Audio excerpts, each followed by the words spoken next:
Ya mbote lisusu bino bandeko oyangai. Eh bien, très chers compatriotes, bonjour.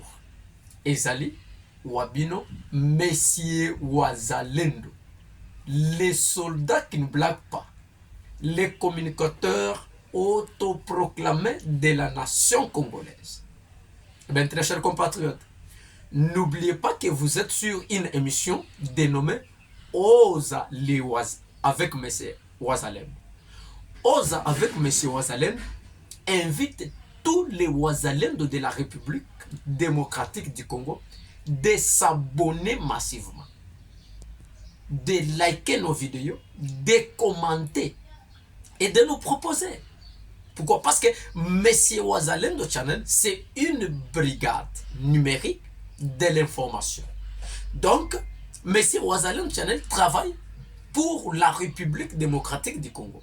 La raison pour laquelle nous saluons tous les Wazalem de l'Angola. Vous êtes nombreux. Mon conseiller, Desmet Mohamed Mpaka, depuis l'Angola. Papa Lusakwenu, M. Siméon, Bocler, Kabeya, Bozali, tellement ébélé en Angola. Tous les Wazalem qui nous soutiennent, que Dieu vous bénisse. Parce que vous êtes notre antenne de l'Angola. Alors, nous invitons tous les Congolais au monde, partout où vous êtes. Vous voulez devenir notre antenne, notre ambassade. Eh bien, le numéro est en bas de notre émission. Prenez notre numéro, écrivez-nous sur WhatsApp. Parce que nous devons sauver le pays. Tokoye bisabana na bisoni ni lobby. Nzamba kotuna kabiso un jour. Vous les Congolais, je vous avais donné les pays. Qu'est-ce que vous avez profité? Qu'est-ce que vous avez fait avec ces pays? Alors c'est pour cela, M. Wazalem demande à tous les Congolais de bonne foi. Vous voulez devenir notre ambassadeur, notre représentant, notre espion dans votre coin que vous vivez. Écrivez sur nous, sur WhatsApp, et nous allons vous orienter comment nous allons faire. Parce que nous devons sauver notre pays. Sur le plan de l'information ou sur le plan médiatique. Et donc, la raison pour laquelle on nous appelle que nous sommes une brigade numérique de l'information, parce que nous sommes représentés partout. Nous avons des antennes par-ci, par-là. Alors, votre province n'est pas encore dans notre structure. Veuillez s'abonner, veuillez nous écrire. Nous allons vous recevoir et vous dire ce que vous allez commencer à faire. Eh bien, très chers compatriotes, la trêve humanitaire qui a été décrétée par les États-Unis d'Amérique de 15 jours va expirer aujourd'hui. Mais avant toute chose, je voudrais vous poser vous la question, vous qui nous suivez. Est-ce que pouvez-vous, chacun, un Congolais de bonne foi, partout où vous allez nous suivre, faire un état des lieux, étudier, nous donner d'abord le bilan de cette trêve humanitaire de 15 jours. Est-ce que la trêve humanitaire a réussi? Ou bien c'est un échec patent? Ou bien c'est une réussite totale? Alors, chers Congolais, vous avez une réponse partout où vous nous suivez. Alors, nous devons quand même rester d'abord chacun dans son coin pour d'abord examiner quelle a été l'importance de cette trêve. Est-ce que la trêve humanitaire a été respectée par les deux parties contractantes, entre autres le Rwanda et la RDC? Je dirais oui. La trêve du côté congolais a été respectée. Mais du côté Rwanda, zéro. Aucun respect de ce côté. Pourquoi? Parce que même à la veille de l'expiration de la trêve, cela veut dire vendredi, toute la journée du vendredi hier, nous sommes dans les territoires de Rutshuru, précisément dans le groupement de Binza. Il y a eu des affrontements terribles entre les M23 et les jeunes patriotes Wazalendo. Donc une guerre terrible où le bilan de cet affrontement, nos villages ont été pris ou confisqués, ok, par les M23. Donc, on peut citer plus de 6 villages qui sont entre les mains de M23 depuis hier, pendant que la trêve allait expirer à la veille. Et donc, M. Ouazalendo conclut pour dire que la trêve humanitaire prônée ou décrétée par les États-Unis d'Amérique n'a pas donné des effets positifs du côté congolais. Mais néanmoins, ça profitait l'ennemi, Rwanda, de prendre encore un sursaut sur nos villages. Parce que nous avons les villages de Kisenguro entre les mains de M23. Nous avons les villages de Katuiguru entre les mains de l'ennemi. Nous avons les villages de Kassav entre les mains de l'ennemi.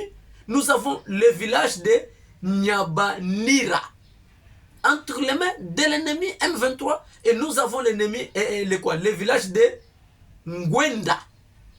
Et au total, je pense 5 à 6 villages pour la journée d'hier, à la veille de l'expiration de la trêve. Et donc, nous interpellons les autorités militaires de notre pays, les autorités civiles, pour le dire, M. Ouazalendo dit ceci: la libération de notre pays ne dépendra pas de la trêve, ne dépendra pas de cesser l'effet de l'Angola. Mais la libération de notre pays, c'est lorsque les Congolais s'élèveront tous comme un seul homme. Et c'est par là que nous donnerons notre pays la libération ou l'indépendance. Et bien, dès lors que tozali na kati ya distraction, on respecte États-Unis, on respecte France, eh bien, on n'aura pas la libération. C'est pour cela que nous interpellons tous les Congolais. Qu'est-ce que nous dirons à nos parents, à nos enfants? Et Dieu nous posera la question: chers Congolais, je vous ai donné le pays. Eh bien, qu'est-ce que vous avez fait avec ces pays? Eh bien, très chers compatriotes, la trêve humanitaire prônée par les États-Unis est lamentablement échouée. Et M. Ouazalendo encourage l'armée congolaise, les jeunes patriotes, où je suis leur coordonnateur, les autorités civiles de notre pays, de ne plus céder encore à une quelconque trêve ou quoi que ce soit, à un quelconque cessez-le-feu, parce que le Rwanda ne respectera pas. Alors, pour que le Rwanda puisse écouter, il faut affronter. Je pense que notre armée est déjà arrivée à un niveau où on peut affronter Rwanda. Et jusqu'à quand nous allons toujours pleurnicher comme des petits? Jusqu'à quand nos villages seront toujours confisqués? Jusqu'à quand jusqu'à quand nous allons nous lever? Jusqu'à quand nous allons défendre la terre? Jusqu'à quand nous allons aussi confisquer les villages du Rwanda? Jusqu'à quand? Eh bien, très chers compatriotes, nous avons la responsabilité de sauver notre nation. Nous avons la responsabilité de nous lever. Ce n'est pas une question de Tshisekedi, c'est une question de la patrie. La raison pour laquelle M. Ouazalendo est venu apporter son savoir-faire. Nanga, on peut l'arrêter dans moins d'une semaine. M. Ouazalendo a des stratégies. On peut arrêter Nanga dans une semaine sans qu'il y ait de bruit. Nous avons des stratégies. Une seule chose, veuillez nous contacter en bas de notre émission, il y a un numéro. Vous voulez savoir les secrets et des stratégies? Eh bien, Olive Lembe Kabile annonce avoir échappé à une tentative d'élimination. Or, pour elle, on était parti la tenter pour la tuer. Olive Lembe Kabile dit, son mari, Alakisa Batukola Tabafest, il a pris Batukola Tabafest. Kabila za Kongola kolina Congo atangi ba classe na Congo, ezamboka na bango, bazali ko produire rebelle. Mais j'aimerais placer un mot à Madame Olive Lembe. Madame Olive Lembe Kabila, regardez sous Kabila. Je ne sais pas si mon caméra peut prendre une bonne vidéo, une bonne photo pour montrer à tous les spectateurs. Regardez ces images. C'est sous Kabila que nous avons de telles images. Madame Olive Lembe Kabila. Vous devez respecter Tshisekedi qui vous a laissé libre. Tshisekedi a de bonnes foi. Il vous a laissé tranquille. Il a laissé Kabila tranquille. Kabila qui est un tout Rwandais, Il a dirigé le pays pendant 18 ans. Et il sillonne le pays calmement. Il a détruit toutes les entreprises qu'il avait trouvées. Il a détruit tout. Et il a mis en place ces entreprises parallèles à lui. Lui-même qui est le patron. Mais au détriment de la nation congolaise. Regardez ce que vous nous appelez. L'erreur qu'a commis M. Tshisekedi, c'est de laisser Kabila circuler le pays calmement. De vous laisser, vous là, Olive, de circuler le pays calmement. De laisser Jeannette et Zoé Kabila de circuler dans le pays calmement. Et de laisser Pepper de circuler le pays calmement. Regarde les images que nous avons ça dans nos palmarès. Tshisekedi a limbisa bino. Biso tokotikala kolimbisa bino te. Parce que boyaki lokola bambororo. Boyaki lokola ba éleveur de bovins. Kabila est venu au pays comme un bororo, comme un éleveur de bovins. Naba boutu ya karchou. Et aujourd'hui, il a des villages. Il s'est tapé des villages, il s'est tapé de l'argent. Il s'est tapé même des villages qu'il n'a même pas jamais acheté. Et aujourd'hui, Olive Lembe, je te donne les leaks de parler, de critiquer les Congolais. Oh, bah, tu vas recevoir bino, bah, mais madame, vous devez fermer la bouche quand même. Vous devez fermer votre bouche. Les Congolais n'appartiennent pas à Kabila. Kabila n'est pas Congolais. Regarde, un Congolais ne peut pas faire ça à ses frères. Eh bien, la guerre que nous avons à l'Est, c'est Kabila qui nous a mené cette guerre.